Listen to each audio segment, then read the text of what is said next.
Good morning, everyone, and welcome to First Things First. I'm Jenna Wolfe. Nick Wright's waiting for something. Brandon Marshall, Kevin Wilds. Just happy and to be here we go.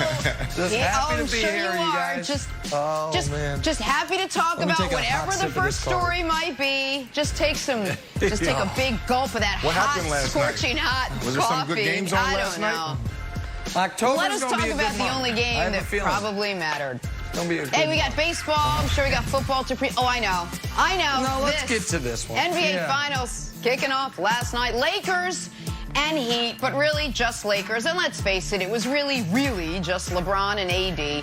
AD went for 34 last night. LeBron James, 25, 13, and 9. It was a good game for the Lakers. As for the Heat, not a great night. They lost Bam Adebayo in the third with a shoulder strain. They lost Goran Dragic to a foot injury before halftime.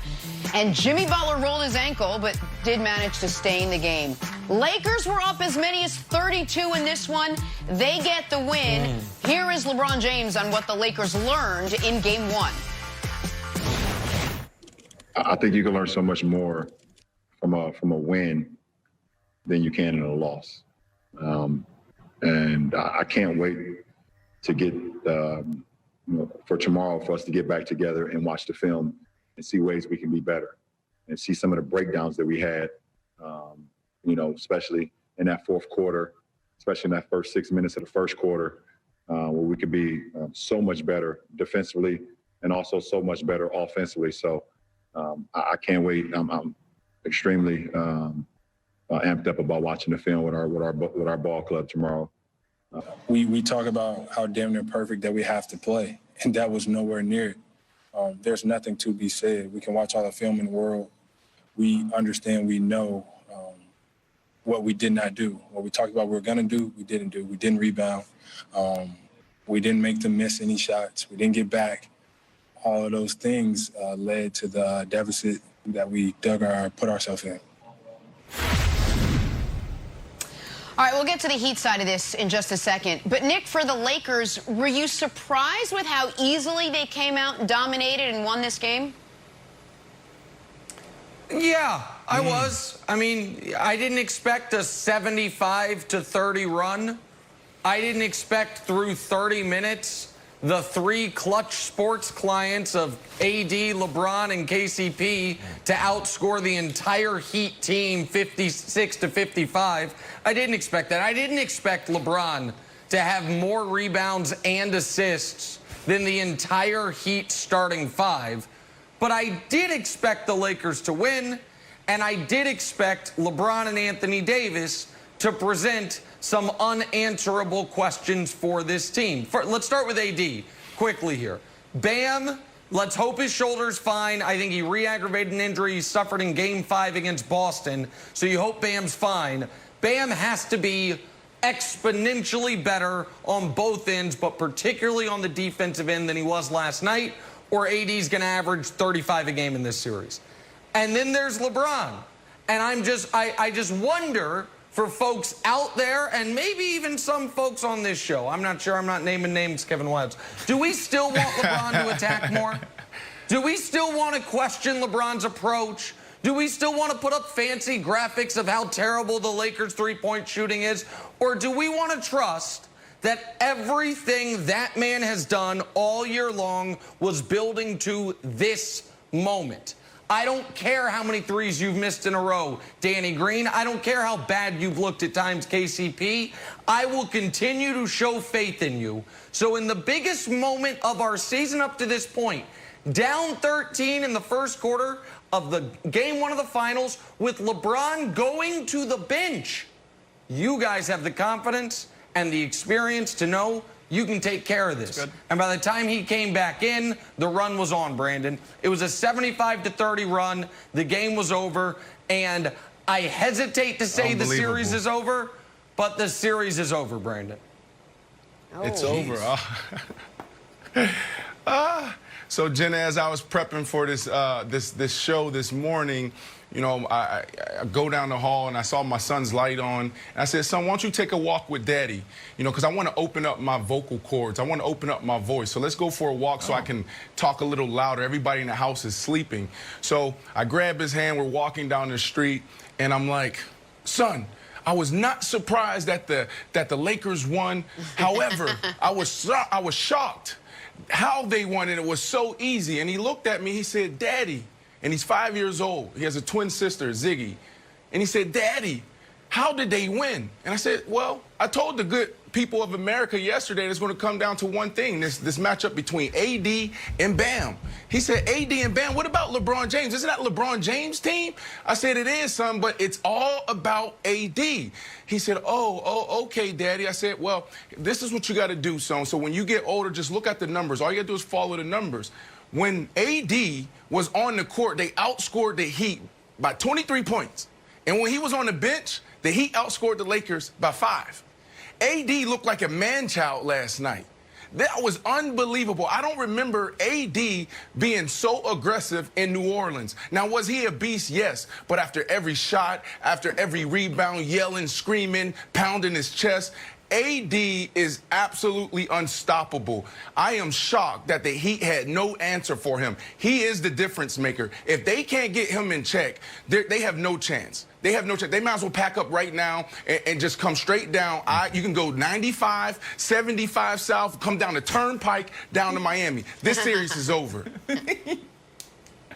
All right, Wilds. Brandon, I got a few things. One, since you're new on the show, and this happens when you spend too much time with someone else, you end up picking up some of their mannerisms. Don't call the audience America. That's Nick's take, and it's insulting to our international viewers. Just when you make a take, don't just say America, or don't say folks. Don't say listen, folks. Okay. And then deliver a great heat take. It's just stay focused. All right, look. There's 3 ways to be defeated by a LeBron James team, Nick. 1, you just straight up lose. 2, you get smacked. 3, you get the water bottle Madison Square Garden challenge. They were right there on the Madison Square Garden water bottle challenge, and they brought it back. They brought it back to smack territory, and I think it's a reason to be optimistic. And even though the win probability was at 99% halfway through the 3rd quarter, your old buddy Kevin Wildes doesn't want to be a pessimist. Your old buddy Kevin Wildes wants to be an optimist. So I will give you 3 reasons the Heat should be optimistic. The first one, they closed out a LeBron James half-court jumper. When LeBron starts acting like Dame, that's when things get bad. Earlier in the game, he started acting like Harden. He puts the ball through his legs multiple times, like, uh-oh, this dude's getting in rhythm. Then he pulled up from the logo in midcourt, and they closed it out. I'm like, all right, you guys are still in this. You need to get LeBron off of his rhythm. Second one, Spoelstra. You a good coach? Seems like everybody says you were. You're great. LeBron says you need more respect. You got smacked. Oh, that's okay. Here's something positive. Spoelstra's got 3 rings, lost the first game each time. Not too bad. And I don't even think the game plan was that bad, Nick. Check this out. They were 13 for 19 from threes, right? And then they regressed to the mean. They missed 13 in a row. They ended up 2 for 19. So overall, they shot 40%, but it was the tale of two, it was really a tale of not 2 halves, of 3 quarters and 1 quarter. Finally, Jenna, last thing. You know my 2 guys, Big Face Coffee CEO and Cam Newton. During the game, Jimmy Butler gave the Cam Newton okay, let's go. I'm trying to go out there on a bum ankle. So if you believe that spoke and adjust, that they've got sort of the tenacity to not let LeBron get in rhythm, and you believe in this guy, put your brooms away. Series not over.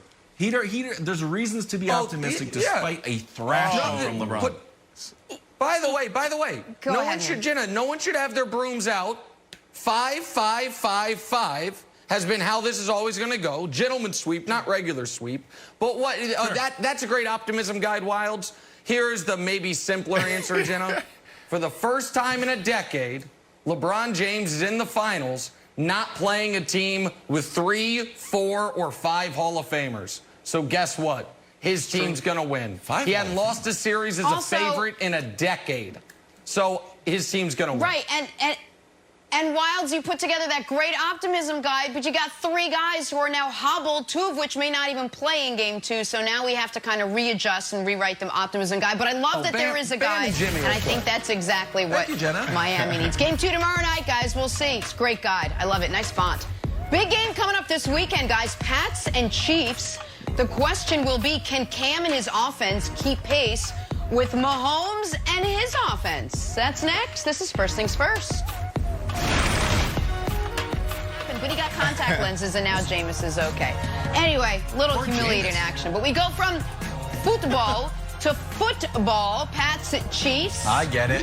This, the 4th, you saw what I did there with those words. The 4th straight regular season that these teams have met, but the first time with Cam Newton. Can you see shootout? Of course, you guys are grown up. I'm used to talking to my kids when I do that. Both teams here coming in averaging more than 29 points a game. So what's the game plan for Bill Belichick and this Patriots offense? Take a listen. With as explosive as the Chiefs offense can be, is ball control and just kind of playing keep away, is that important for you guys this week? Well, so it's not as important as scoring points. So, I mean, ultimately, the game's going to be decided by, which team has the most points. Not who has more first downs or who has more time possession or, whatever other stats you want. So, all that plays into it. But, scoring is really the name of the game. So, our goal is to move the ball and score points offensively, same as it is every week. I love that Bill Belichick can come out and say something as mundane as, hey, the game is going to be decided by who has the more points. And we're like, that's a soundbite. We better run that soundbite. What's up next? Hold on real quick, Jenna, before you even ask the question. But what he said there is almost counterculture to what a lot of coaches would say. It's got to win time possession, got to play keep away. What he said there, it was funny because it came from Belichick, Jenna, but it is spot on, and it's one of the reasons he's smarter than basically all NFL coaches, because a lot of folks don't agree with him there, Jenna. Yeah, or maybe it's the Princess Bride, switch it up. I'm not going to tell you strategy. I'm just going to give you the obvious, and then he's going to go in and game plan. Correct. Maybe that's what it is. I saw you pointing. So, Brandon, I ask you, do you expect Cam and this Patriots offense to keep up with Patrick Mahomes and the Chiefs?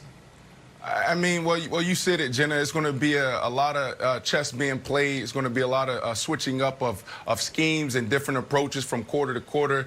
But if this is a shootout, the Patriots have no chance. And I'm sorry, Wiles, to inform you this morning on that. They have no chance. Their only chance is their defense. And I want to highlight this matchup between Bill Belichick and Coach Andy Reid.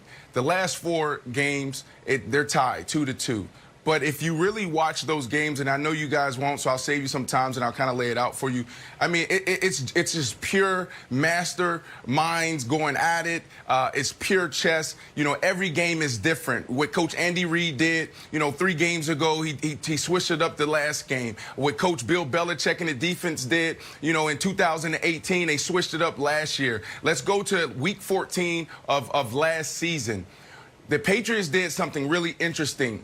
They slowed down the Chiefs. Now, they lost the game, but they slowed them down. How they did it is they played cover 2 on early downs. They invited the Chiefs to run the ball. That's what they did. And I'm curious to see how this is going to play out come this week against these 2 teams, because Coach Belichick, he's going to do something different. And the only chance that they have is if they can force these guys to run the ball early. Because if you let Patrick Mahomes and these wide receivers, these tight ends, the tackle, you can even throw him in there. He just caught a touchdown. If you let those guys spread it around and throw it, you have no chance. Cam is going to be on the sideline. He's going to be sitting there with his, falling out of his seat, talking to his wide receivers. They're going to have no chance. No chance at all. I'm sorry, Brandon. I agree with part of that, but I disagree with part of it. The part I agree with is 1,000% Chiefs opponents should be daring them to run the ball every week. They should be giving them the lightest possible boxes, giving them the best looks, saying, man, you spent that first-round pick on Clyde Edwards-Helaire, just hand him the football. So defensively, I agree with you 1,000%. But on as far as how the Patriots can win, we can talk about what the record is in the last 4 matchups. I really only care about what it is in the last 3 matchups because those are the 3 games Patrick Mahomes has played. The first time they played, the Chiefs scored 40 points and lost because the Patriots got 43. The second time they played, in an AFC Championship game that still hurts my heart to think about, the Chiefs scored 31 points and lost in overtime because the Patriots scored 37. The most recent time they played, the Chiefs scored 23 points and won because the Patriots couldn't manufacture enough offense. Wilds, yeah, I agree with Brandon as far as what the Patriots' defensive approach should be. But offensively, they need to try to take advantage of a bad Kansas City secondary, rookie L'Jarius Sneed, who's been excellent for them, is out with a broken collarbone. So it was a mediocre secondary that's going to be even worse. They need to try to let Cam, dare I say, let Cam cook, similar to how he did against Russell Wilson and the Seahawks, because there's been one game in Mahomes' career he's been held under 23 points, and it's a game he was hurt and they didn't have Tyreek Hill. You have to get to 28 points minimum, probably 31 to beat this Chiefs team. So Cam's going to have to play an excellent game. Wilds, they're going to have to move the football through the air. Look, I am not willing to totally dismiss the time of possession argument. And you can say it's actually like a result and it's not a goal that you're sort of like, all right, we're just going to control the ball. If you win the game, you look at if the Patriots win, we're going to say, oh, look at that. Patrick Mahomes didn't have the ball. Here's an interesting stat from James Palmer from NFL Network. 27, it's the magic number. Patrick Mahomes is 5-6 when the Chiefs' time of possession is 27 minutes or less. Now, 2 of those games, Nick, you were right, are against the Patriots, and they took an L. The problem is you guys scored a lot of points. So it's a little bit of a confusing stat. At the same time, do I think Belichick is like, do I think that time of possession does not come into Belichick's mind when he's game planning? No, I don't think I think that he's complicated enough that he's going to have ways to burn the clock to keep Mahomes off the field, Brandon. No, the way to control the clock is by making him go the distance, right? Like, this is a team and this is a quarterback that can score with one play, you know, and you can't do that. You got to be able to have this guy stay out there and put together 10-play drives, 11-play drives. You just got to have a bend but break, not break mentality. So that's why you saw them last year in Week 14 go cover 2 and make them run the ball on early downs. Now, the interesting thing about this team and how they're set up this year, they add a new left guard who's playing really good in the run game. And then they have a running back that can take it 20, 30 yards on any given run play. So it's going to be an interesting chess match. And you got to look at these 2 coaches head to head. I know there's some amazing players out there. You can go through the Kansas City Chiefs roster. You can go, we can start with Cam Newton.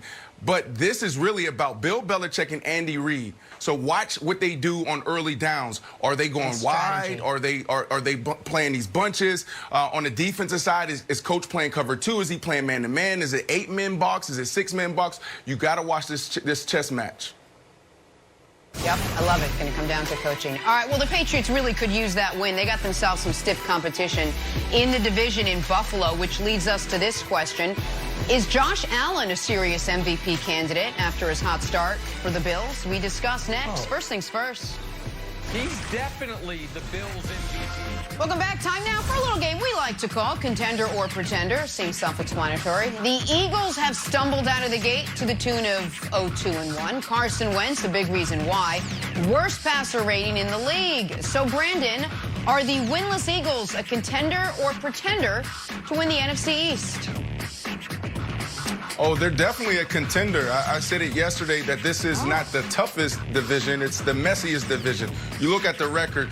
I mean, anybody can win this division outside of the Giants. I know Washington is far behind, but when you look at the records, anybody can take it.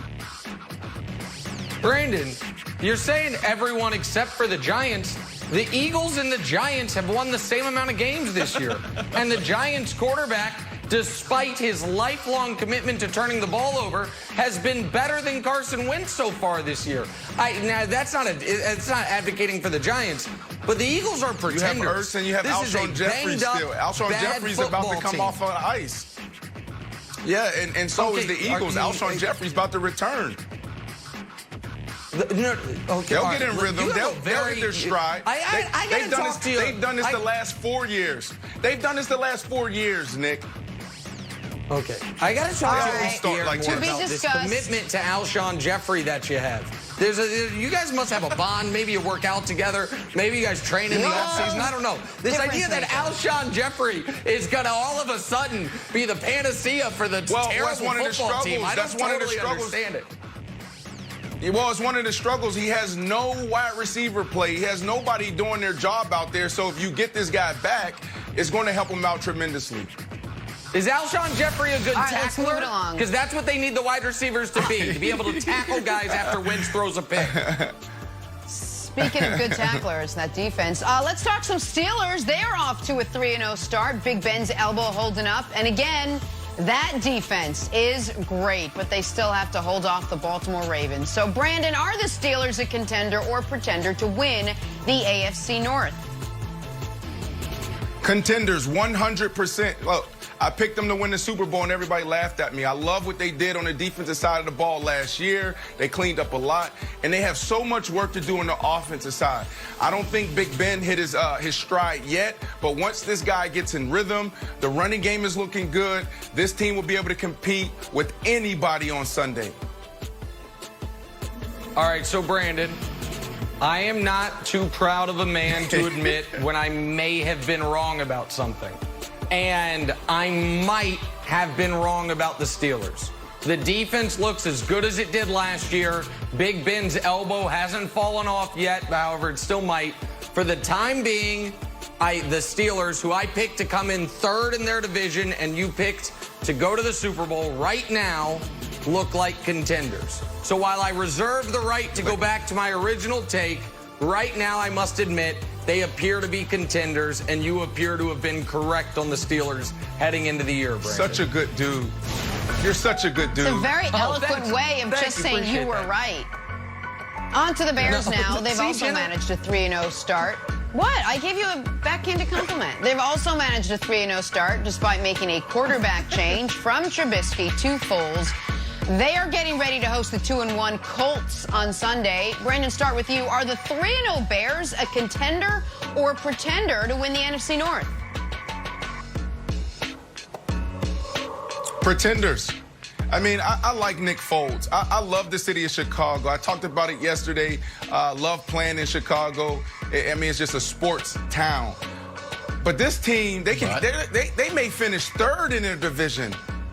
They could easily be 0-3 right now. And I know you picked them to win like 12 games or something and win a division. Yeah. But, Nick, this is not a really good team. Nick Foles last week, that comeback, he was thrown into triple coverage and balls bouncing all over the place, and then it just falls in his wide receiver's hands. Come on, that's not going to happen every single Sunday. Here is what the Bears always needed, and this is why they're a contender. They don't need Foles to be good. They just need to not go into every game, and I'm talking about the defensive players as well as the offensive players, with the emotional weight of knowing Mitch Trubisky is our starting quarterback. Nick Foles is going to look like prime Joe Montana to their eyes after 2+ years of the Mitch experiment. This team is absolutely a contender. You are correct. I picked them to go 12-4. That prediction thus far is looking sparkling at the moment. And the idea they could finish third, the Lions stink, and the Vikings haven't won a game. So, no, they can't finish third. They look like a playoff team, and they look like a team that could stick with Green Bay throughout the season. 12-4 for the Bears, contender for the division. So much football left. Football left. They got to keep Foles healthy. Well, all right, on to 3-0 Bills. 3-0. Josh Allen has made a big leap in year 3. 10 touchdowns, just 1 interception.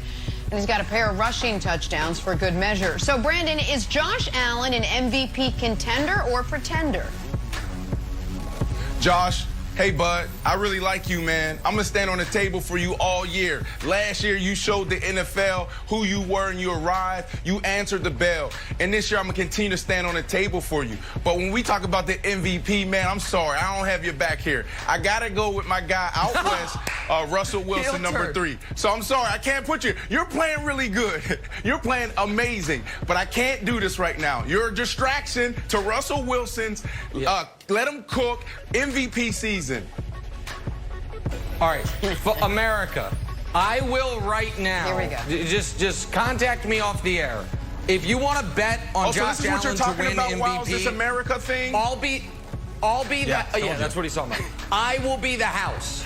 Any tickets you want on Josh Allen, we can put the money in escrow. I'll be the house. His chance of winning league MVP is approximately, do the calculations, 0%. He is it's a good story. And I see this Josh Allen apology form going around. A name you won't find on it is mine. He's played well against some bad teams, played well against the Rams. They almost blew that game. He has no chance of winning MVP. And after their bye, by the way, even if he keeps playing well, they have the Steelers, they have the Niners, they have the Patriots. I don't get it.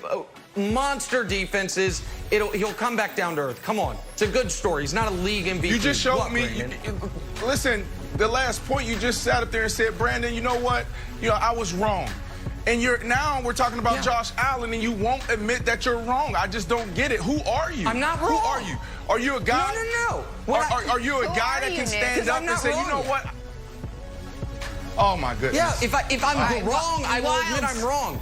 Just real quick, I crushed Josh Allen after going into the draft. That appears to have been wrong. He appears to be better than I thought he was coming out of Wyoming when he was honorable mention all Big West or whatever conference he was in. Mountain West. Here we go. He appears to be better than that. But that is a giant leap, Wilds, from there to MVP candidate.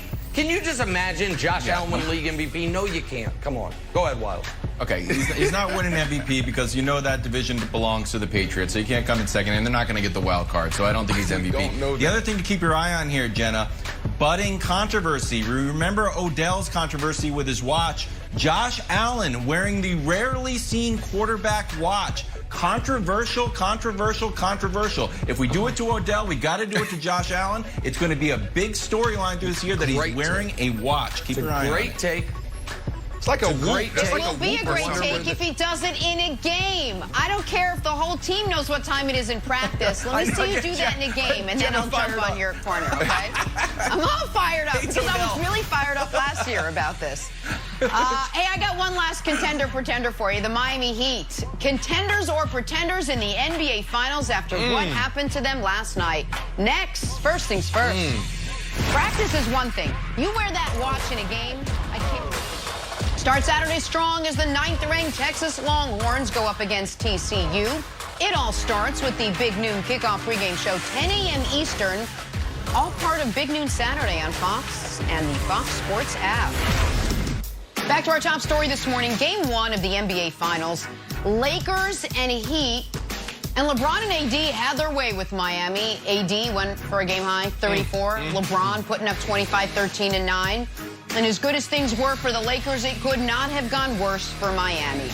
Bam Adebayo left in the third with a shoulder strain. Goran Dragic suffered a foot injury and left before halftime.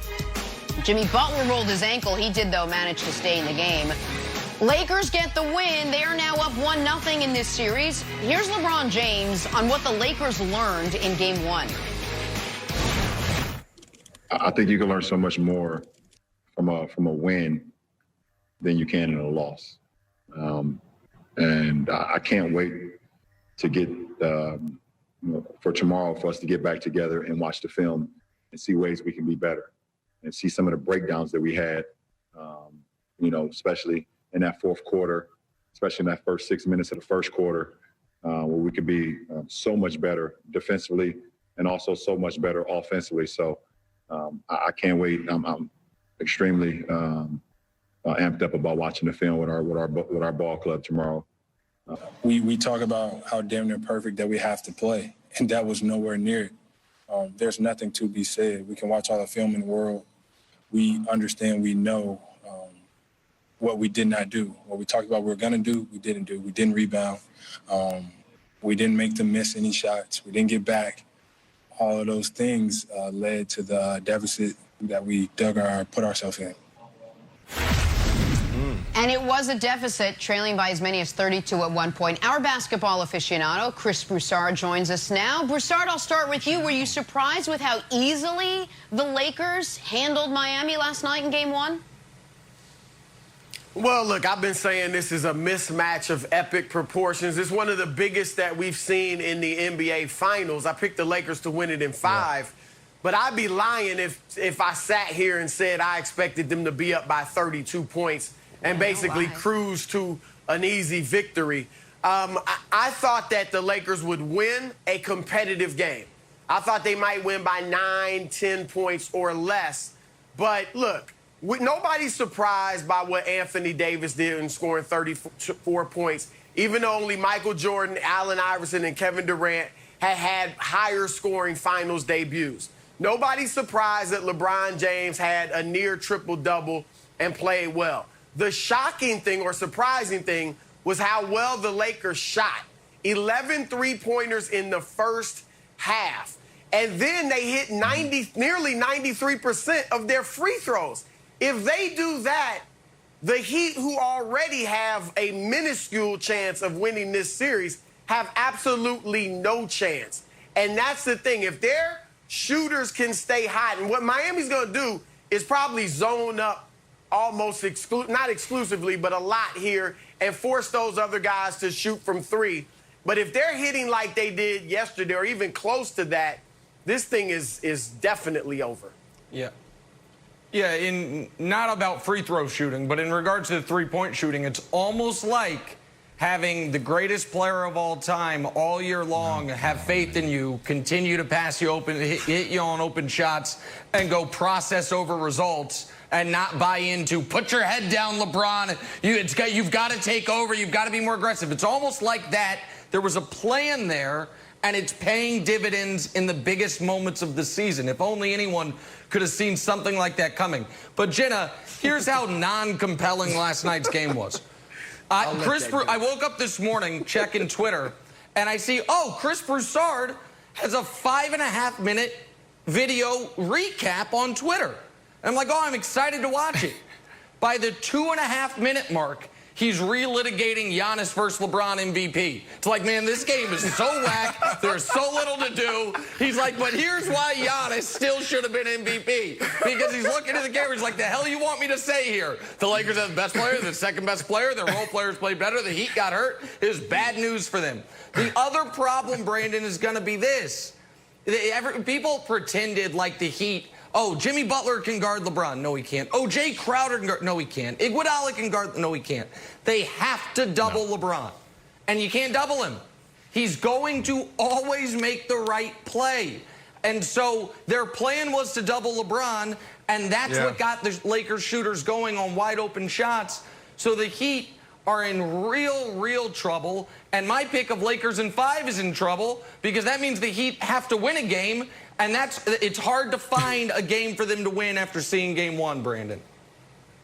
Yeah, I don't know if it was about LeBron, Nick. Jenna, to answer your question, look, this is what I did this morning. I woke up, looked down the hall, saw my son's light on. He's 5 years old, got a twin sister, Z and Ziggy. And I'm like, son, come walk with Daddy. I want to walk outside and open up my vocal cords, so I don't want to disturb Mommy and your sister and your baby brother. So let's go outside so I can talk a little louder. So I grab his hand. We walk outside. We're going down the street. And I'm like, look, was I surprised that they won the game? No. Was I surprised how easily they won the game? Yes. And then he looks up with his little cute little eyes. He's like, Daddy, but what happened? I said, son, I told the people yesterday, it's going to come down to one matchup, AD versus Bam. I said, that's it. And when you look at AD and what he did last night, it was unbelievable. He was a man-child. When he was on the court, the Lakers outscored the Heat by 23 points. When he was on the bench, the Heat outscored the Lakers by 5. I said, son, you don't have to look any farther than that. It's all about AD. He said, well, Daddy, but isn't that LeBron James's team? Son, it's about AD. This is the man. I don't think we've ever seen AD play like this. Has he always been dominant? Yes. But if you go back to New Orleans, I don't remember him pounding on his chest. I don't remember him yelling and screaming to get loose balls. This dude is in the zone. He's a monster, and he's unstoppable. If you let this guy score 26 of his 34 points in the paint and at the foul line, you have no chance. Now, I think we're all disappointed because we want this to be competitive. We want to see a good series, but I don't think we're going to get that. I don't really care. Okay, all right. Can we all take a little break? Hey, quick programming note, everybody. If you want to tune in for more Heat slander and how great the Lakers are, you can tune into What's Right on Sirius XM, The Odd Couple with Rob Parker and Chris Broussard on Fox Sports Radio, or just wake up early and go for a walk with Brandon and his son tomorrow morning or this morning if you got a chance. If you're here for some Heat optimism, come to your old friend Kevin Wildes, because I made a Heat optimism guide for you, Broussard. Get ready for this. I got 3 reasons to be optimistic after getting a thrashing by LeBron. First one is this. Hey, they closed out on LeBron's half-court jumper. When LeBron starts acting like Dame Lillard, that's when things get really ugly. So it was up, I think, 30 points. It might have been up 85 points, and they end up closing out on his jumper. Number 2, Coach Spo is going to make some adjustments. Because you know why LeBron was so confident? Because they shot great, like you mentioned. They shot 13 for 19 in the first 3 quarters, but then they went on a 2 for 19 cold streak. They ended up shooting 39.5%, Broussard, if they regressed to the mean. So if you just reverse those, which is how math is supposed to work, Nick. I know you always love regression to the mean. If they shot 2 for 19 at the top and then went 13 for 19, like, wow, what a comeback from the Heat, or excuse me, from the Lakers. But look, they can go cold. I don't think Spo's decision to let the bad shooters shoot was that bad of a decision. Man. It's optimistic. It's not sad. It's the exact opposite, buddy. It's literally the exact opposite. Final one, Jenna. Son. CEO, Big Face Coffee. Tell him, son. You either believe in this guy or you don't. He did a nice little Cam Newton impression. When Cam's got his hood on, he's nodding on the sideline. That's what Jimmy did. Look, you got to believe in the Heat. The first old Spoelstra's got 3 rings, right? I count Pat Riley's ring. They lost game 1 each time, Broussard. I think you put away your broom. Did you pick the Heat? This series is going to be Wildes? You know, I don't. No, or is this another situation where you're? It's near my Blazers. I lost it. You know, we're from home. I got my stuff everywhere. Picks. I don't know where my Heat pick is. Wildes doesn't it's do near my picks. Blazers pick. It's Broussard, please react to what you just heard. Broussard, please react to that. It's a little bit of optimism, Broussard. A little bit, admit. But you got to bake in, Broussard, when you do that, you got to bake in the injuries when you react to his optimism guide. Yeah, you got to break in. Well, look, a plantar tear, that's scary because I know how plantar fasciitis has affected guys in the NBA. A plantar tear, he obviously could be out the rest of the season or the series with Goran Dragic. He's huge for them. He's their quarterback on the floor. He's their lead decision maker. If they don't have him, I know everybody's loving Tyler Hero and Duncan Robinson and all these other guys. They are very good players based on playing around Jimmy Butler, Bam Adebayo, and Goran Dragic. Tyler Hero, at his young age, 20 years old, 2 years removed from playing high school basketball, is not ready to be the main guy where the defense focuses on him. So if Dragic can't play, and if Bam is limited, Bam was already their only size, their only semblance of rim protection. They're in deep trouble if those two aren't themselves. They could, if they had no injuries and you turned fatigue off like in NBA 2K and you let your best guys play 48 minutes, they were still drawing dead for this very simple reason. This is LeBron's 10th finals. This will only be the 2nd finals he's ever played that doesn't have the opposition with at least 3 Hall of Famers. He has played 6 finals where the opposition had at least 4 Hall of Famers. So, of course, the Lakers were going to be the massive favorites. Of course, the Lakers were going to be in control from the very beginning, and it wasn't necessarily going to go on a 75-30 run the way they went on in this game, but they've got the best player ever and the 2nd best player in this series. And you asked me a very interesting question yesterday, Wildes, which was, am I creating a straw man, or is anyone actually picking the Heat? And then I went and did some research on it. Your old buddy Bill Simmons, Heat and Six, did a whole nice soliloquy on it. 8 of ESPN's 25 experts picked the Heat. Only 1 of those 25 folks picked this series to end in 4 or 5 games. Even the folks who were picking the Lakers, like, oh, it's going to be a long, tough series. No, it's not. It never was going to be. 5-5-5-5. Broussard, I applaud you for joining me on that eventually. Better late than never. But this is folks trying to trick themselves into thinking that Big Face Coffee was going to have an impact on this series. No, it's not. I have another 5 for Nick and everybody else. That's 5 times in this segment that he said LeBron is the best ever. Just because you keep saying it, Nick, does not make it true. Now, he's number 2. That's great. He's better than everybody else other than Michael Jordan. You're not LeVar Ball. You're not speaking this into existence, all right? Stop it. Unfortunately, Broussard, Jenna, Broussard is back where he's been most comfortable this postseason, being wrong. It makes me sad. He was right for a moment. Now he's back on the wrong corner. Stinks. Broussard, you're always right in our book. Now we wait and see how the Heat respond. Game 2 set for tomorrow night. Let's take a turn and talk some football. What are we expecting to see in the great matchup between Cam and Mahomes? That is next. This is First Things First. Time now for a little Throwback Thursday. The Broncos take on the Jets tonight. Brandon, you played for both. You shined for both, so we're going to take you down memory lane for both. First up, a little one-handed grab against the Giants. Talk us through it. Well, first off, it looks a little grainy, and it makes me seem like I'm older than I am. That was just the smoke from the fireworks, okay? Just want that to be noted. Look at the score. Look at the time.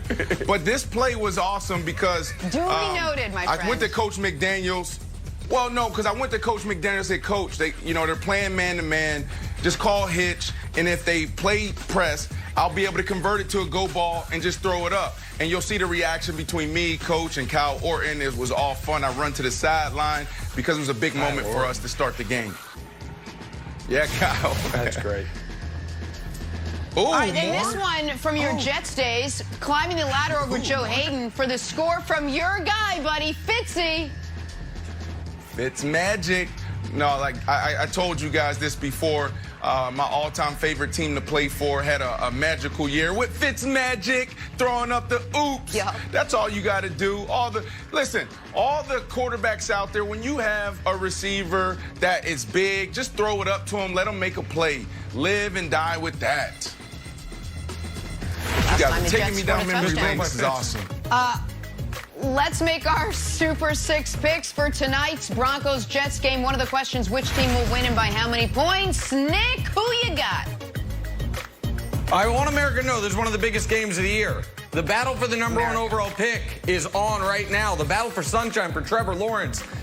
Broncos, Jets, marquee matchup. I got the Jets losing by winning. I think the Jets are going to win, hurt themselves in the Trevor Lawrence sweepstakes. I'm going to say Jets by 2 points. Oh, my goodness.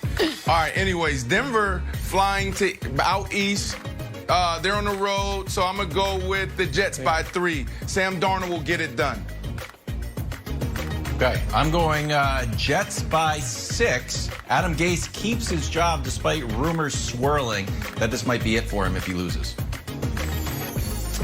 All right, well, make sure you get your picks in before kickoff on Sunday. It's always bad news for the Jets. Whether they win or lose, it's bad news for the Jets. You want to get your chance to win $25,000 of Terry Bradshaw's money. And for much more, head to the Fox Sports app for scores and stories and so much more. All right, let us move on. Talk some Patriots-Chiefs coming up this weekend. Big AFC showdown at Arrowhead. This the 4th straight regular season that the two teams have met, but the first time with Cam Newton leading the Patriots offense. Points and more points in this one. Both teams averaging more than 29 a game coming in. So what is the game plan for Bill Belichick and the Patriots offense? Take a listen. With as explosive as the Chiefs offense can be, is ball control and just kind of playing keep away, is that important for you guys this week? Well, so it's not as important as scoring points. So I mean, ultimately, the game is going to be decided by which team has the most points, not who has more first downs or who has more time possession or whatever other stats you want. So all that plays into it. But scoring is really the name of the game. So our goal is to move the ball and score points offensively, same as it is every week. All truth from Bill Belichick there. And with that, we welcome in Greg Jennings. All right, Greg, do you expect Cam Newton and the Patriots to be able to keep pace with what we've seen so far from Patrick Mahomes and that Chiefs offense? No, you don't expect them or any team for that matter to keep pace with what the Kansas City Chiefs do. What you expect and what Bill Belichick is alluding to is for your defense to step up and eliminate some of those opportunities that we've seen from the Kansas City Chiefs in their explosive plays and give their offense a chance to just be who they are. You can't try to match what the Chiefs do. I think that's where teams get outside of themselves and they play the other opponent's game, which you don't want to play what the Kansas City Chiefs do well, because that's exactly what they do well.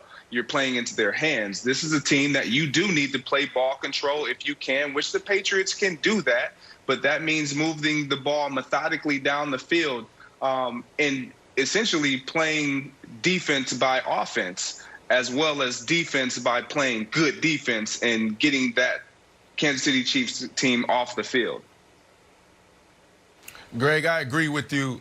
There's no way you can keep up with this team. If this is a shootout, you have no chance. And I love how two offensive guys sitting on this show is talking about the defense, because this is what it's going to come down to.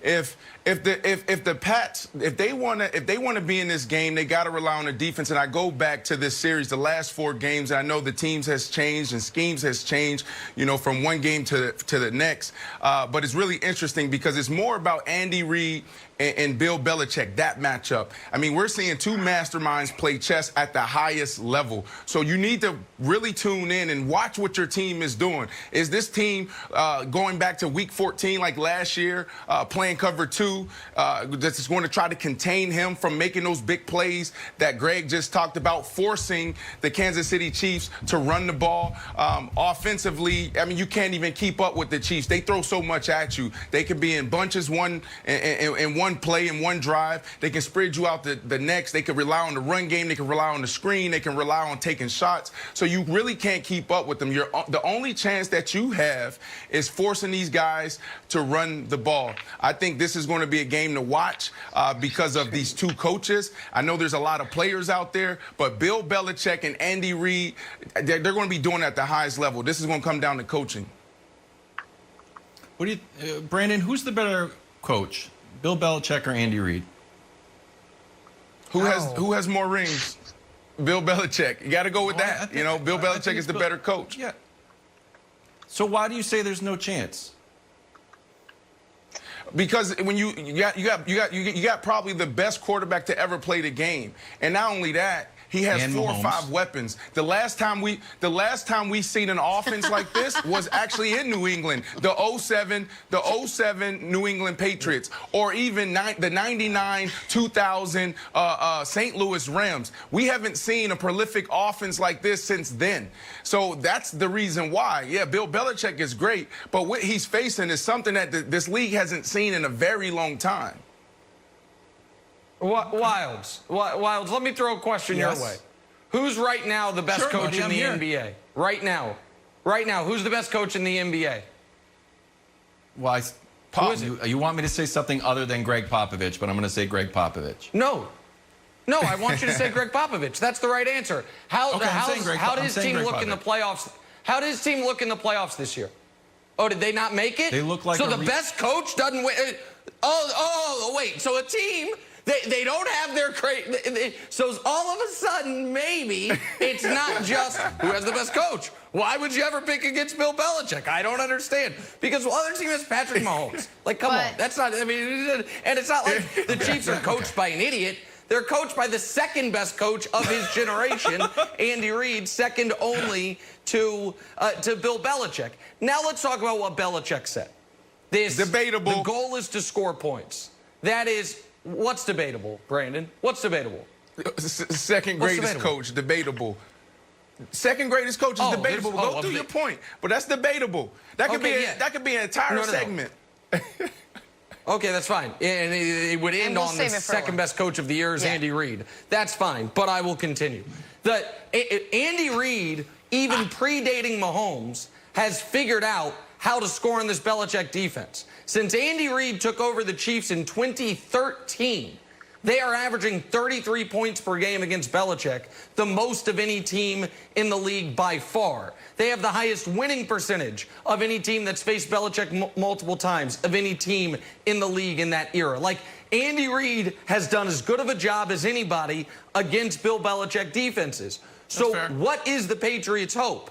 The Patriots got to score a bunch of points. They've got to score. They got to beat them the way they beat them 2 years ago when the Chiefs scored 40 and lost, or the way they beat them in the AFC Championship game when the Chiefs scored 31 and lost. Cam's going to have, Greg, the type of game he had against Seattle. He's going to have to be dominant through the air. The Chiefs don't have a great secondary. The corner that was having a great year, L'Jarius Sneed, just broke his collarbone. He's out. If you're going to try to hold this Chiefs offense down, no one's been able to do it. In Mahomes' whole career, there's been one game he's been held under 23, and he was hurt and Tyreek didn't play. That's a losing hand. You got to try to score with the Chiefs and hope the Chiefs make some mistakes. It's the only path the Patriots have, Greg. I don't agree with that. I agree, and we talked about a couple of days ago the Baltimore Ravens and how they were built and how they're not built to pass the ball predominantly amount of the game and come back from those deficits. Well, the Chiefs, this is what makes this team scary, because you can do everything right if you're the New England Patriots, and that offense gets the ball and they can come back from whatever deficit that's necessary. This is why this team is so scary, because they're explosive. They can run the ball, they can throw the ball, they can do whatever is necessary to come back from a deficit if need be. Can I jump in real quick, Jenna, before we go? Okay. Yeah, let's go. The Chiefs have played 3 games. They looked good in 2 of those games. They scored 20 points against the Chargers, 3 of which were a 58-yard field goal and then another 58-yard. So if you take the amazing field goals out of it, they scored 17 points. So the idea that the Bill Belichick and Cam Newton need to score 50 points to beat a Chiefs team that hung 20 points on the Chargers in a rookie. They got to score 30. Okay. They got to score 30. The challenge was, Greg. Wilds, the challenge was that you had 2 dogs at defensive end. You had Melvin Ingram and you had Bosa on the other side. That's why they struggled, because they were able to put pressure on Mahomes. If they want to win this game, they got to play great defense. Point blank, period. Belichick's not watching just ain't getting that done for you. Tape right now. How about getting back to last night's opening game of the NBA Finals? Did AD just hint at how much longer he thinks LeBron will be playing? Are we reading between the lines? We're going to break down his future next. First things first. Wilds, there's no shame in losing to the Chiefs. Tonight on Thursday Night Football, it's the Broncos squaring off against the Jets. Brandon's torn. He doesn't know. He played for both. Who he's going to choose. Make sure you check it all out on the NFL Network. He's like Natalie Imbruglia. Torn. Back here with Chris Broussard, though. We're talking Lakers. So yesterday, we wondered aloud about how the finals would affect LeBron's lasting legacy. Remember when we wondered aloud? We wondered how AD plays into all of that. Well, both superstars showed up in Game 1 last night in a big way. Now, before the game, AD was asked about his future with LeBron and said this: I plan to follow him to hopefully 9 more finals. He was very specific. So, Nick, is it starting to look like Anthony Davis may extend LeBron's career beyond what even we imagined? Oh, absolutely. But first of all, I feel like we're bearing the lead here. We got some breaking news. It's official. What is it? Anthony Davis is re-signing with the Lakers. Anthony Davis is pinned in free agent. He's kind of floating, like, how'd it go? Is he going to enjoy playing with LeBron? So LeBron goes, no, he's re-signing. And it sounds like he wants to sign that old Magic Johnson lifetime contract. Now, I don't think $25 million would be enough to get Anthony Davis for life the way it was for Magic, but he seems to love the city and love playing with LeBron. So that's first point. Second point, and Broussard, I got a couple quick questions for you. Will LeBron James enter next season, in your opinion, as the best player in the league? I think that's a great question because he very well may not be Finals MVP, but I would give him that. I don't know that he'll end this. I don't think he'll end the season as that, but yeah, yeah. But he'll go. So if LeBron goes into year 18 as the best player, I think it's fair to say year 20 he'll still be top 10. Year 21, top 15. Year 22, top 25. And we can start talking about, we know LeBron wants Kareem's scoring record. He needs 3 years to get that. We know he's going to end up top 3 in assists. He needs a couple years to get that. And I would imagine he wants 6 rings. He needs a minimum of 2 more years after this one, but probably 4 years realistically to get that. I think that's all in play now. LeBron's showing no signs of wearing down. He has shown no sign of injury aside from the one fluke groin tear last season. And he can start to cede more of the responsibility to Anthony Davis, who I think there was concern, Broussard, is the moment going to be too big for him? And the answer is resoundingly no. So is it in play? LeBron James plays till he's 40? You're damn straight it's in play. I think that is, right now, the expectation, Broussard. Yeah.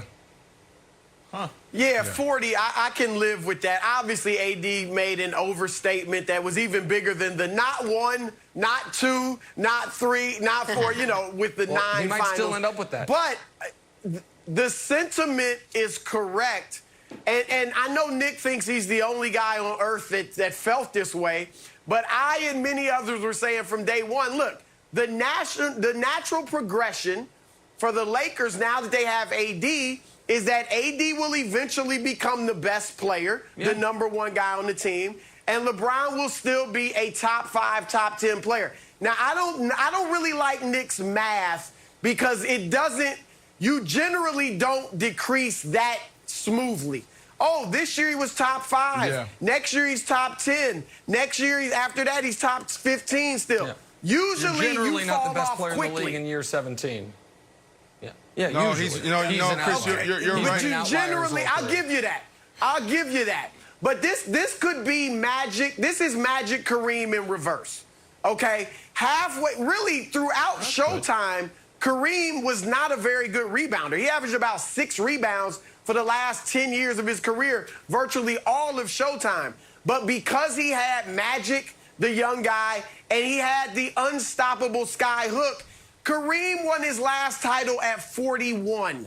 Kareem averaged 23 points a game at 39. LeBron has the size, the skill, the basketball IQ to still be effective at a very old age. So he can run the point, but I do think, Nick, in probably 2 years, not necessarily next year, but the year after, they will have to add a 3rd star to be a big scorer along with AD, because I think you'll see more of a decline in LeBron at that point. Yeah, but why aren't we ready to have that discussion now? I'm not trying to come off as a LeBron hater, but I love LeBron. I mean, to me, he's going to go down. He can go down as the best basketball player ever, especially now having AD, and this is why he went out to go get this guy. But right now, who is the best player in the bubble? That is that's the question, LeBron. but the answer is AD hands down. No, it's not. No, it's not. AD. No, it's Look not. at the game It's last night. Look at the game last night, Nick. I mean, you can't even argue that AD but that's not was the whole best bubble, player Brandon. on the last court. night. Last night. That's not the whole bubble, Brandon. That's not the whole playoff. Listen, who was the best player in the Nuggets but that's my series? question. Why Who was why the can't we MVP have that of the Nuggets discussion? series? Why can't we have that discussion right now? Because it's not a bad thing. LeBron, because of AD, Anthony Davis will isn't be even trying able to have it.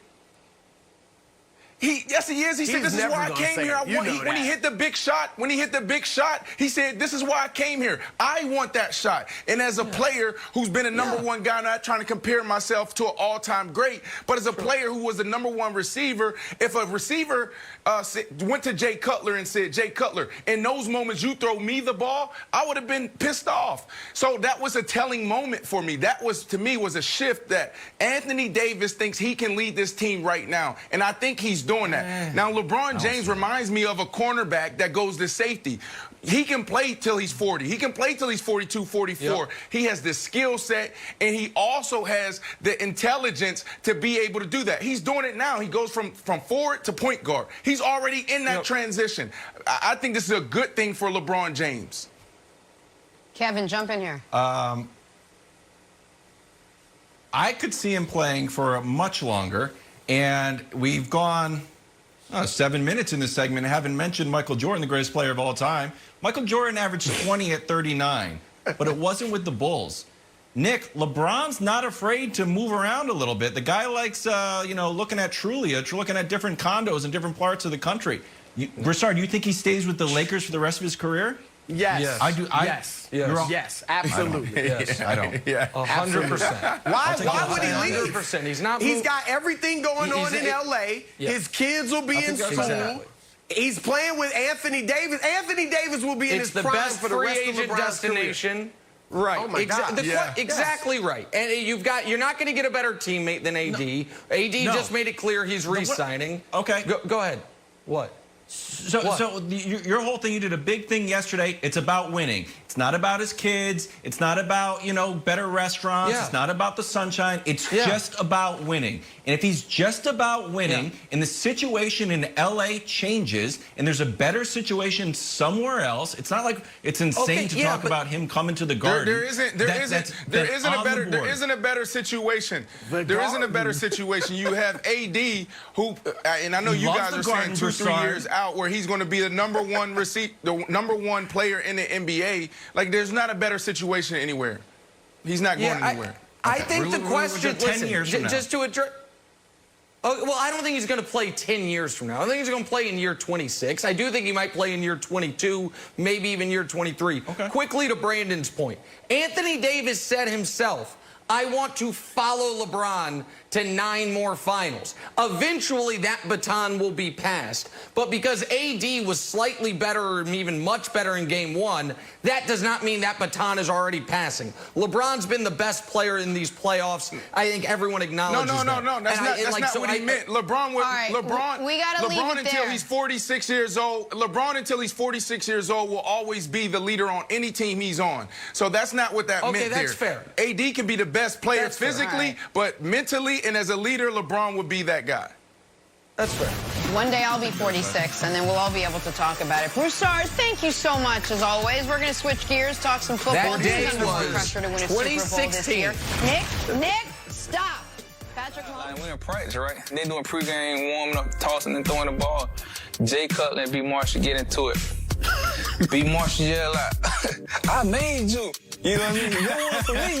You want me, Jay Cutler. All these Pro Bowl stuff, you got this because of me. I was looking at Julius Pepper, he looking at me. I say, listen here, we finna make a bet. I say, I bet you Jay Cutler throw B. Marshall the ball. If he throwing the ball, you give me $50. If he don't throw the B. Marshall, I'm gonna give you $100. That's how confident you were? That's how confident I was. I said, I knew how the practice finna go. He mad at Jay, not Jay Cutler finna give him the ball the whole practice. What you walk away from? We stopped betting. The bet stopped. We stopped the bet at 21 passes. He threw it 21 to Marshall? He threw it 21 passes to B. Marshall. 21 straight. Well, 4 things first. Brandon, Devin Hester telling one of your favorite Bears stories. Listen, Devin Hester is one of my all-time favorite teammates. When I got to the Bears, I was with him every single day. And even in camp, throughout my time there, we would play chess until midnight. But Devin Hester, I thought you were a good guy. How could you take advantage? How could you take advantage of Julius Peppers? You knew Jay Cutler was going to throw me the ball. That was a smart bet by Devin Hester right there. He knew Jay Cutler was going to throw me the ball. Hold on. before we move on, Brandon, you told us this story an hour ago, but we didn't have the video. And you left out the part of this of you yelling at Jay Cutler, I made you, and that's what led to this practice performance. That part was not included in your telling of this story. Everyone knows we had an interesting relationship, Jay Cutler. Now, we still do to this day have an interesting relationship. But here's the issue is Jay used to always try to hold me down. So one day I just got fed up because he always used to say, oh, you're not this, you're not that. So I just lost it that day. That was a bad day for me. Just that one. I thought you were going to say everybody knows I made Jay a little Cutler. trophy talk. Oh, Virgil did the trophy, the new Louis Vuitton carrying case for the Larry O'Brien trophy. Here's the problem, though, Nick. The carrying case might be better than the trophy itself. I think the NBA also needs to give Virgil the keys to redesign the Larry O'Brien trophy, or at least put one of those off-white plastic tags on it to up the game a little bit. I like it. They're both dope. Very good. Nick, little heat check for Tyler Hero. All right, the great Jeff Van Gundy made an outstanding point during the broadcast. A banked-in corner three should not count for three, it should count for two.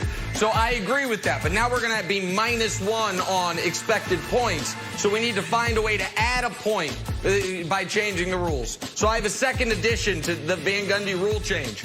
Stylistic dunks right after the buzzer, like that one, should count for 1. Now, there should be a penalty associated. If you go for this dunk after the buzzer and miss, you should be docked 3. But this should count for something. There is no way Tyler Hero's bad shot should be worth 3, and LeBron James in transition, reverse tip dunk, two-handed alley-oop should count for nothing. So those are 2 rule changes. Wilds, call up Adam Silver. Get on this, please. We'll do Get on it, Wilds. All right, little USL soccer. I love this. Tied game between Hartford and Bethlehem. And watch the goalie come out. Is your little routine throw. What? Oh, no. What?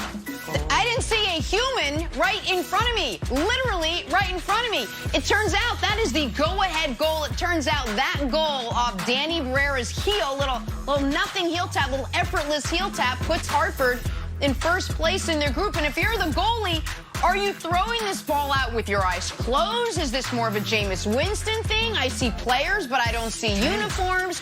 What is going on? Turns out to be a humiliating afternoon. But Hartford goes on and gets the win. No, Hartford, Jameis is good now. Got some contact lenses, the surgery for the eyes, laser. He's all good now.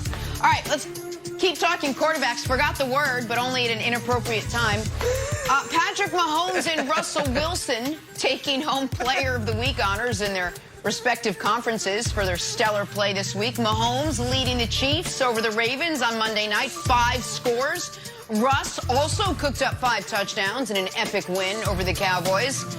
Mr. Greg Jennings back with us now. Greg, of the 2, which quarterback is under more pressure to lead their team to a Super Bowl, Patrick Mahomes or Russell Wilson?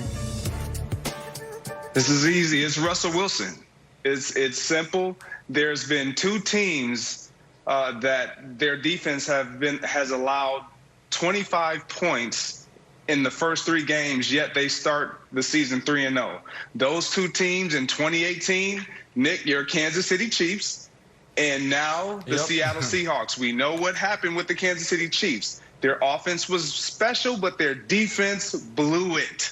They didn't even give them a chance to get to the Super Bowl. This is something that the Seattle Seahawks and Russell Wilson will have to overcome. And it will always be an Achilles heel, a self-inflicted wound, when you can't stop the opponent and you're asking your quarterback to throw 5 touchdowns, which he's done in the last 2 consecutive weeks, 14 overall, which is an NFL league record to start the season. It's unsustainable. So I don't see how the Seahawks and Russell Wilson can sustain this. He has the most pressure because of his defense and the load that's on him. Greg, that's a great stat that I didn't know about, the 3-0 allowing 25-plus points. But it goes in line, Brandon, with what I said earlier this week, which is this Seahawks team, the team it reminds me of is those 2018 Chiefs. And you do wonder if, like those 2018 Chiefs, the defense is going to hold them back. But I'm looking at this from a different pressure perspective, not as far as who on a week-to-week basis needs to do more for their team to win. I look at it from this perspective, Brandon. These are your two best players in the league, I believe. And quietly, Russell Wilson, forget being in a Super Bowl, hasn't been in a conference championship game since the 2014 season. Meanwhile, Patrick Mahomes has gotten at least that far in each of his first two seasons as a pro. So this year, with the let Russ cook narrative, which is a great one, the Russ hasn't gotten an MVP vote and everyone's mad about it. You're picking him for MVP. A lot of smart people are. You're picking them to go to the Super Bowl. I feel like if the Seahawks fall short this year, it is going to fairly or not be more of a referendum on Russ, even though he's carried them. Meanwhile, Mahomes has built up a little more recent equity because of what they've done the last couple years. So I also think there's more pressure on Russ, but for a slightly different reason, Brandon, than Greg was talking about. Yeah, no, I like this legacy talk. It's an interesting discussion. You know, you got to think about Russell Wilson. You know, what is that, year two? He was what, you know, a yard away from solidifying his second Super Bowl or taking home his second Super Bowl. That was year 3. That was 5 years ago. You know, and I think in that moment, his legacy could have been cemented right there. A lot of football has happened since then. You're right. This is more on Russell Wilson than it is Mahomes. Mahomes, he's young. He has so much time because to get that second Super Bowl, that third Super Bowl, and I hate to talk about it this way because it's so hard to win a Super Bowl. It's so hard to make it to a championship game. It's so hard to make it to the playoffs, and we're talking about it as if it's so easy, and it's not. But when we talk about legacy, you got to look at Russell Wilson. We all know that he's great. We've been saying it for years, and the entire country is behind him right now. But when I think about Russell Wilson, I kind of put him in that Kobe category. Kobe, he had to break away from Shaq to really be Kobe. And it's Russell Wilson. They made the move 2 years ago. They broke away from the Legion of Boom. They broke up that team. Exactly. Because that was the formula that got them to those first 2 Super Bowls. So if I'm Russell Wilson, and I know how he thinks, I was around him, everything he does, he wants to be great. There's no doubt in my mind that Russell Wilson's looking at Mahomes. He's hearing us talk about Lamar Jackson week in and week out. Even Aaron Rodgers, he's saying, well, why aren't you guys talking about me?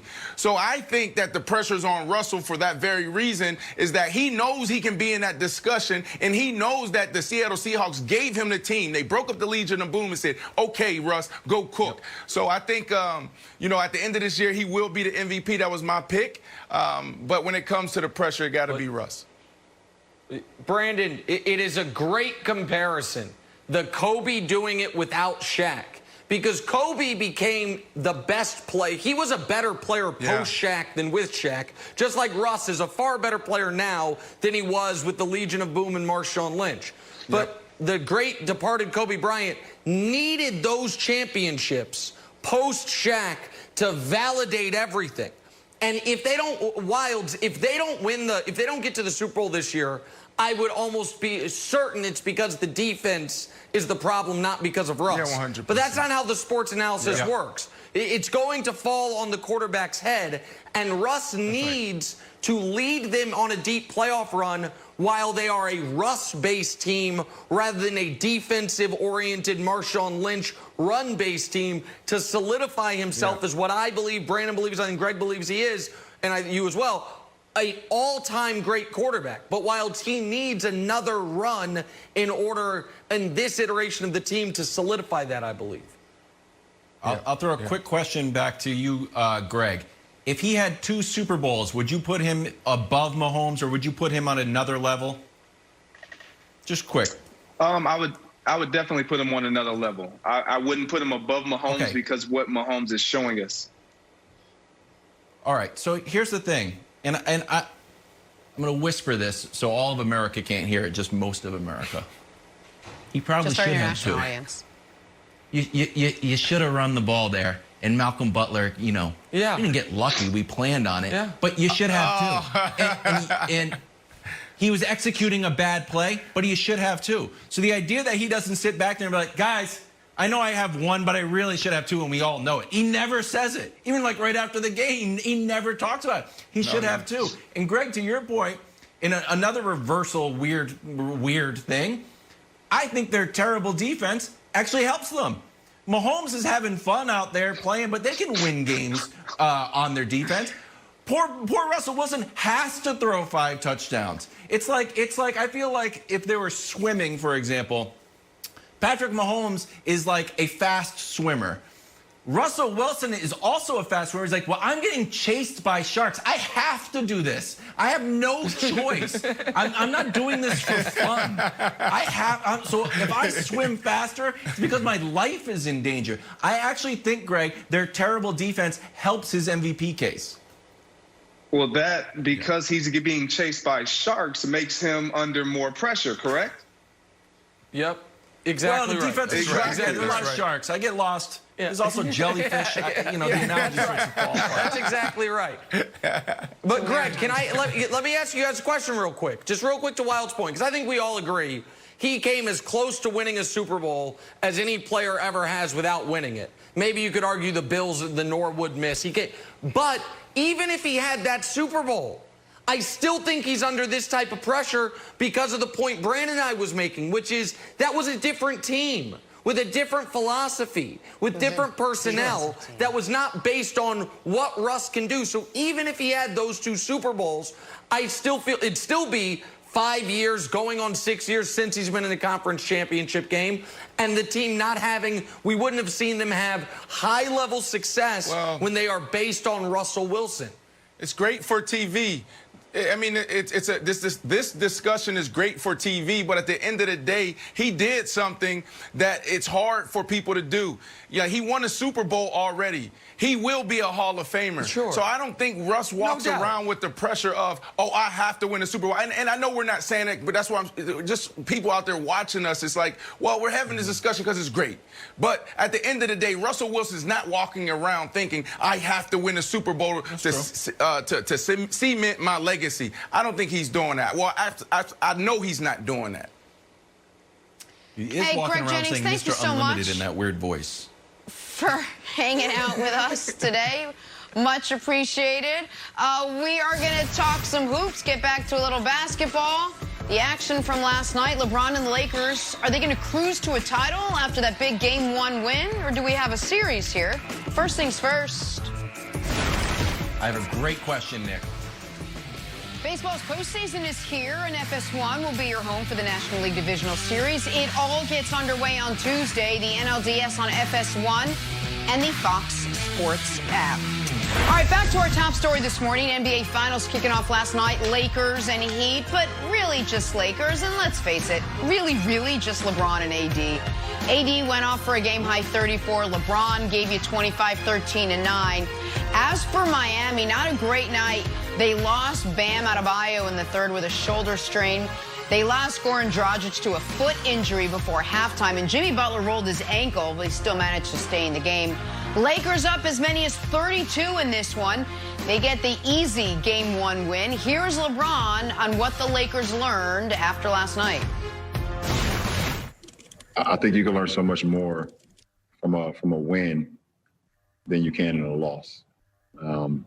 And I can't wait to get for tomorrow for us to get back together and watch the film and see ways we can be better and see some of the breakdowns that we had, especially in that fourth quarter, especially in that first 6 minutes of the first quarter, where we could be so much better defensively and also so much better offensively. So I can't wait. I'm extremely amped up about watching the film with our ball club tomorrow.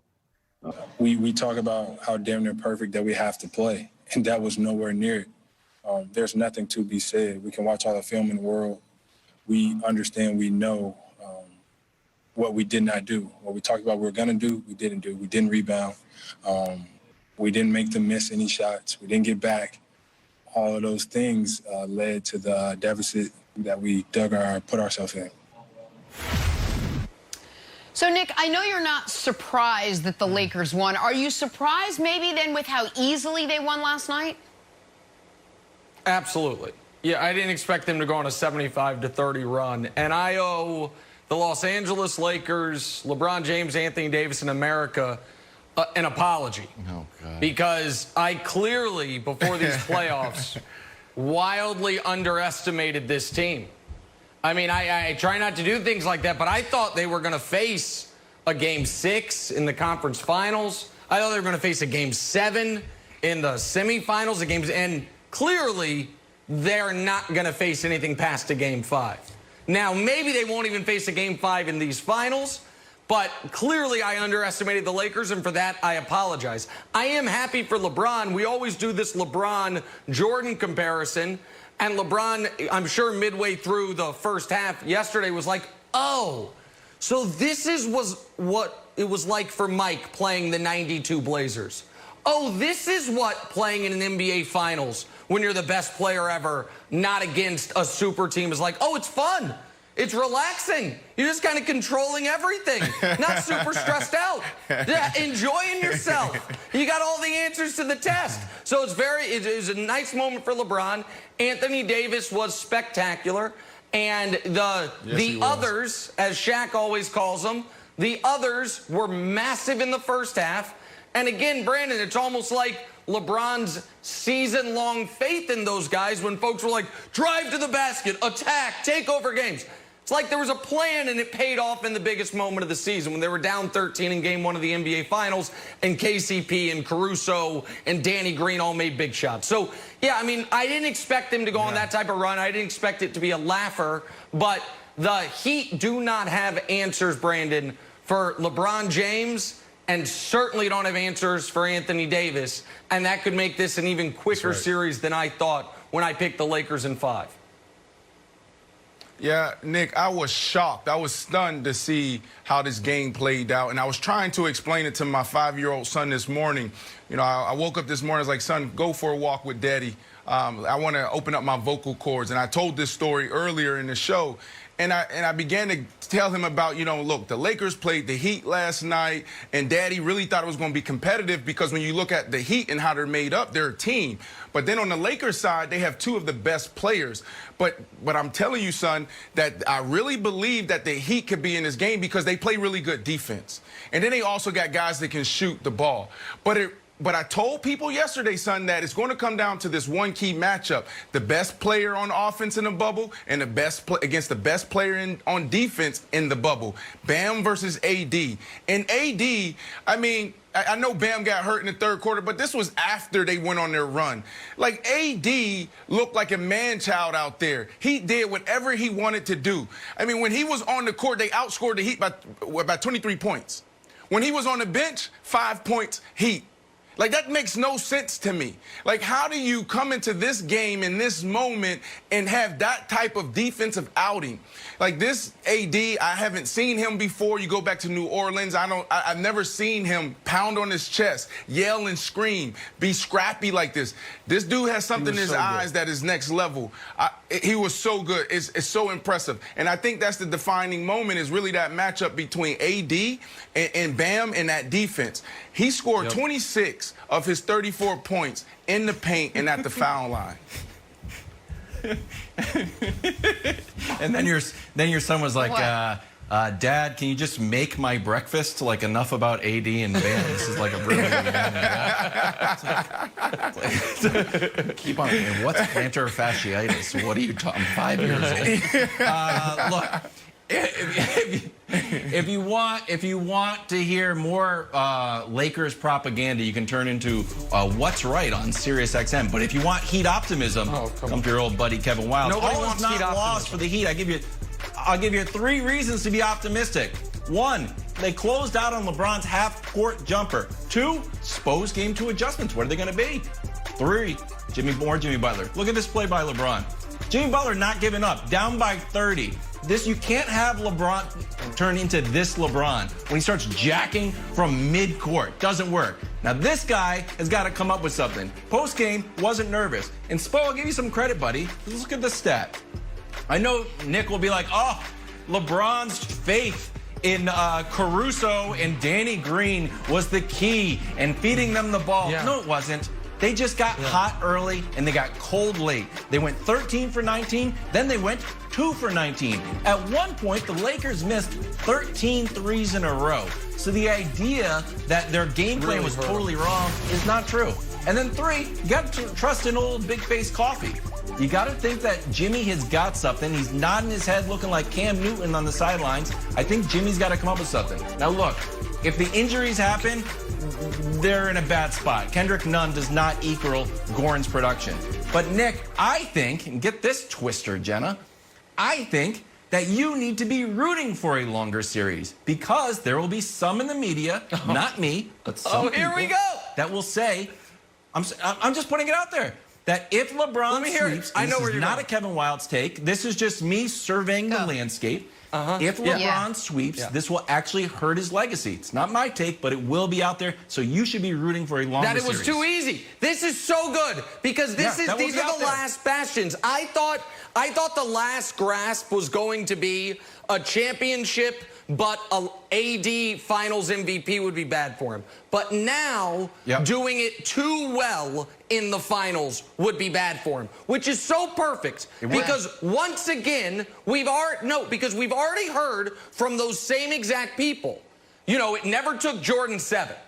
LeBron's got 3 rings, but 2 of them came in Game 7. Jordan always got it done in 6, but what Jordan never did was sweep. So now, if LeBron does something Jordan's never done, it has to be bad, right? Those are the rules because the standard isn't who's the best basketball player, who's done it the longest, who's the biggest, the strongest, the fastest, the most versatile, most durable, better scorer, better passer, better defender. It's not that. It is what did Jordan do, and that has to be the rules. So you have to win your finals in 5 or 6 games. You have to, if you lose, you have to lose before the finals. You have to be such a maniacal competitor that you need to make sure you're always the leading scorer, even if the best way for your team to win on a night is Anthony Davis. Bam can't check you, Andy's hurt, Andy's out of the game. Because it's not about who's the best basketball player.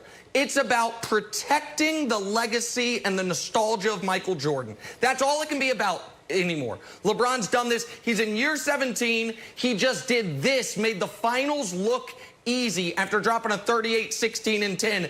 And Wildes, you are exactly right. It is going to be, it was too easy. Despite the fact that you got a litany, Brandon, of folks picking the Heat to win the series. Fired up. All right, hang on. You mentioned legacy, but you mentioned Jordan's legacy. No, you got Mike for 3 more minutes in the show, and then you can drop it. Hey, how does Anthony Davis play into LeBron's long-term NBA plan? So before last night's game, AD said this: I plan to follow LeBron to hopefully 9 more finals. Nick, is it starting to look like Anthony Davis may extend LeBron's career beyond what we imagined? Brandon, I think absolutely. I think, first of all, Anthony Davis basically announced to the world he's re-signing with the Lakers, so that's good news for everybody. And breaking news. I think that what you're going to see is LeBron is going to transition from best player in the world to top 5, top 10, and then ultimately play as long as he wants, Brandon, as like a rich man's Jason Kidd, as like the ultimate oversized point guard. And with AD stepping up in this moment, I think it's absolutely in play that the person LeBron hands the baton to of best player in the world is not KD, is not Giannis, is not Luka. It might be his own teammate, Anthony Davis, and they team up together for the next not just 2 or 3 years, but 5 or 6 years, Brandon. Yeah. I know some people want to push that conversation back 2 to 3 years, but we could probably have that conversation now. I think this is the best thing that can happen for LeBron. We know LeBron is great. We know he can go down as one of the best players ever. But if he has AD on his team and he gets to 5, 6 rings, we have to say that LeBron is the best. So if I'm LeBron, I'm ready to pass that to him right now because this guy can carry you the weight. Not 6. What's up, Wild? Jenna, you know when I talk about the Patriots, and I claim the Patriots are the best dynasty maybe in the history of sports, going back to like the early Olympic wrestling. I just start to make weird statements. That's what this is. That's too far. Be happy with a Game 1 win. Look for Jimmy Butler, CEO of Big Face Coffee, to bounce back. Start talking about next decade. That's always, that's never worked. Lakers take Game